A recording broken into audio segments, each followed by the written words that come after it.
আমি দখল করে বসে আছেন, সতর্ক হয়ে যান। আমরা কিন্তু দখল করতে দেব না। এবং যারা যারা ইলিগাল বিল্ডিং তৈরি করেছেন, আপাতত কমার্শিয়াল অ্যাক্টিভিটি চলছে, সেগুলো কিন্তু আমরা করতে দেব। दूसरा नंबर, अगर ये लोग सब मेरे हस्बैंड के ऊपर एलिगेशन लगा रहे हैं, मुझे सिर्फ ये बताइए कि आसनसोल में मेरे हस्बैंड ने कौन सी कोठियां बना ली हैं या कौन सी मर्सिडीज गाड़ियां ले ली हैं।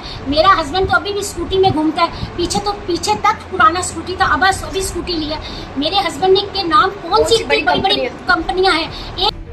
कल तक आसनसोल नगर निगम के इनलीगल इमारत के ऊपर उंगली उठाने वाले खुद ही इनलीगल इमारत बनाकर बैठे हैं पार्षद। जीतू सिंह ने जिस तरीके से तालाब भराटी कर अपनी ज़मीन के ऊपर बिल्डिंग प्लान की नगर निगम में दस्तावेज जमा किया है, कहीं न कहीं बहुत बड़ी प्रश्न उठ रहा है। नमस्कार दोस्तों, आप देख रहे हैं आसनसोल समाचार में आपका स्वागत है। आज हम फिर से रणवीर सिंह बरारा, जो कि आसनसोल नगर निगम के 41 नंबर वार्ड के जीतू सिंह के ऊपर गंभीर आरोप फिर से एक लगी है। आपको बता दें कि आसनसोल नगर निगम के ऊपर जिस तरीके से इनलीगल इमारत के ऊपर उंगली उठाकर कहते थे कि आसनसोल नगर निगम कहीं न कहीं दुर्नीति में ध्वस्त है, और नगर निगम जिस तरीके से आसनसोल के इंजीनियर इनलीगल इमारत लगातार बनाते ही जा रहे हैं और परमिशन दे रहे हैं, ये किसकी हुकूमत से हो रही है। आपको बता दें कि जिस तरीके से उन्होंने कांग्रेस छोड़ तृणमूल का दामन थामा था, और आसनसोल उत्तर विधानसभा के विधायक मलय घटक ने जिस तरीके से उन्हें गोदी में लेकर घूम रहे थे, आज बता दें कि उनके ही विधानसभा में आसनसोल के NH हाईवे के पास राजपाट के निकट एक ज़मीन को देख सकते हैं, जो कि ये कल तक तालाब था, पुकुर थी, आज वो ज़मीन डांगा हो चुका है।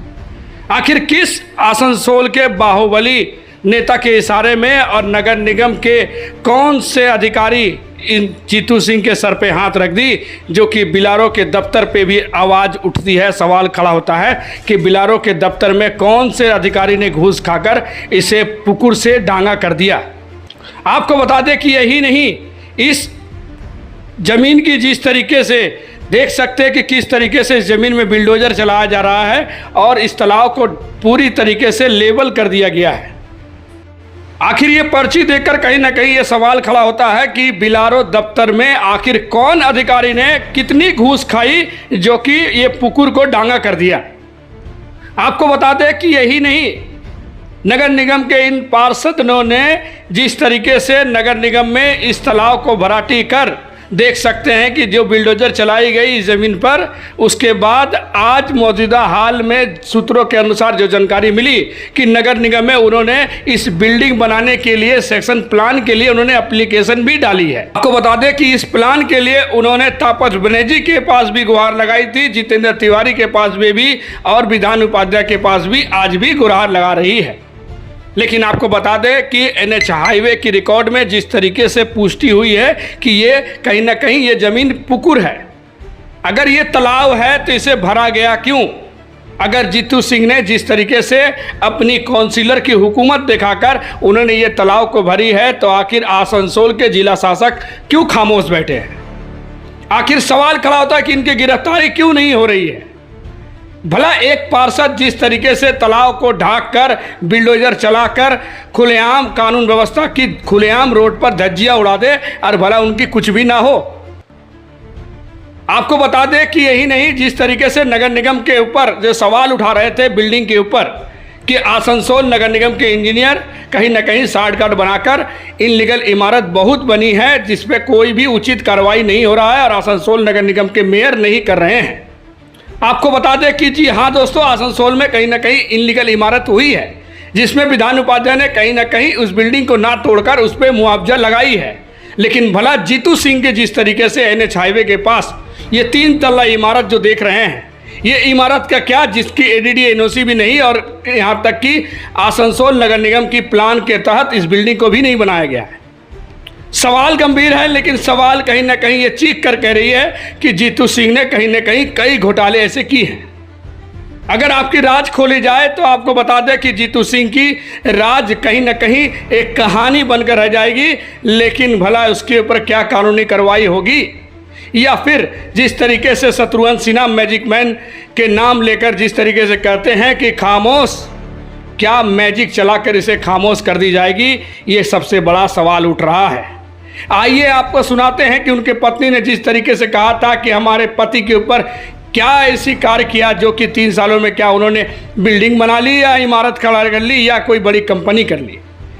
आपको सुनाएंगे उनकी वक्तव्य, उसके बाद सुनाएंगे कि अग्निमित्रा पाल ने जिस तरीके से चेतावनी दी है कि किसी को भी बख्शा नहीं जाएगा जो भी कानून की उल्लंघन करेंगे, और जिस तरीके से इनलीगल इमारत बनी है उस पर ठोस कार्रवाई की जाएगी, क्योंकि राज्य की मुख्यमंत्री जिस तरीके से निर्देश दिया है उसका पालन जरूर होगा। अब कहीं ना कहीं सवाल खड़ा होता है कि समय की अपेक्षा है कि आखिर वो समय कब आएगी जो कि जीतू सिंह कहीं ना कहीं जिस तरीके से तलाव भराटी की है उसकी गिरफ्तारी कब होगी या फिर उनके ऊपर कानूनी कार्रवाई होगी। ये कहीं ना कहीं कानून के रक्षक ही बताएंगे और आसनसोल के जिला शासक। अगर ये लोग सब मेरे हस्बैंड के ऊपर एलिगेशन लगा रहे हैं, मुझे सिर्फ ये बताइए कि आसनसोल में मेरे हस्बैंड ने कौन सी कोठियां बना ली हैं या कौन सी मर्सिडीज गाड़ियां ले ली हैं। मेरा हस्बैंड तो अभी भी स्कूटी में घूमता है, पीछे तक पुराना स्कूटी था, अब अभी स्कूटी लिया। मेरे हस्बैंड के नाम कौन सी बड़ी बड़ी कंपनियां हैं। एक RS यूनिवर्स कंपनी है जो मेरे हस्बैंड की 50 साल पुरानी है, और पूरे आसनसोल के जो पुराने बुजुर्ग हैं जो हैं उनसे आप पूछ सकते हैं। बाकी जो अभी तो जितने कांग्रेस के भी नेता कहीं तो वोल्वो चलाते हैं, उनके पास तो वोल्वो बसें भी है। मेरे हस्बैंड के पास तो कुछ भी नहीं है। मेरे हस्बैंड के पास तो वही पुराना घर है जो हमारे ससुर ने हमको दिया था। हमारी तो कोई कोठियां नहीं है। हमारी, हाँ, मेरी बेटी हाई कोर्ट में काम करती है, मेरी बेटी लंदन से पढ़ी है, सॉलिसिटर है। मेरे हस्बैंड को 5 साल हुए काउंसलर बने, मेरी बेटी को लंदन गया हुआ आज 10 साल हुए। काउंसलर बनने के बाद मेरी बेटी लंदन से वापस आई, जब काउंसलर बने हैं उसके पहले ही वापस आ गई थी मेरी बेटी। तो ये तो आपने सुना कि उनके पत्नी ने क्या कुछ कहा। आपको बता दें कि जीतू सिंह बरारा जिस तरीके से रणवीर सिंह के नाम से जाना जाता है, और आप देख सकते हैं कि ये जिस तरीके से आसनसोल जो भूमि दफ्तर है उनके यहाँ से जो चिट्ठी मिली है, जिसमें देख सकते हैं कि इनकी दाग नंबर खतियान नंबर के बगल में रणवीर सिंह लिखा हुआ है। ऐसे में सवाल खड़ा होता है कि बिल्डोजर क्यों चली।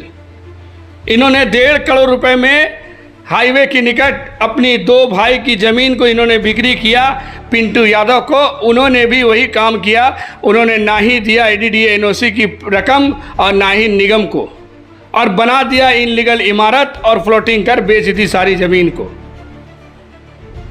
सवाल गंभीर है, लेकिन कहीं ना कहीं एक ही बात उठ रहा है कि आखिर रणवीर सिंह जीतू ने नगर निगम के एक पार्षद होकर कानून की खुलेआम धज्जियां क्यों उड़ाई।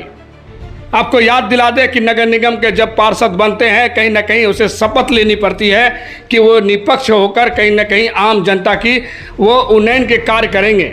ऐसे में सवाल खड़ा होता है कि 70 लाख रुपए की अधिक अपनी पत्नी के नाम पर टेंडर ली। दूसरी बात कि जिस तरीके से सामने आई कि आसनसोल के NH हाईवे के पास एक ज़मीन को तालाब को भरकर उन्होंने जिस तरीके से इमारत बनाने की प्रयास कर रही है, आखिर ये तालाब भराटी के ऊपर उन पर कानूनी कार्रवाई क्यों नहीं हुई। खुलेआम एक पार्षद धज्जियां उड़ाई या कानून के रखवाले कहीं ना कहीं आज जिस तरीके से प्रशासन में बैठने वाले अधिकारी आज खामोश क्यों बैठे हैं।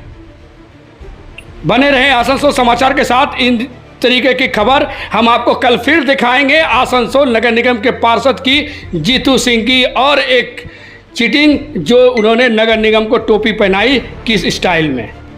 অবশ্যই বাড়বে, নজরদারি বাড়বে নয়।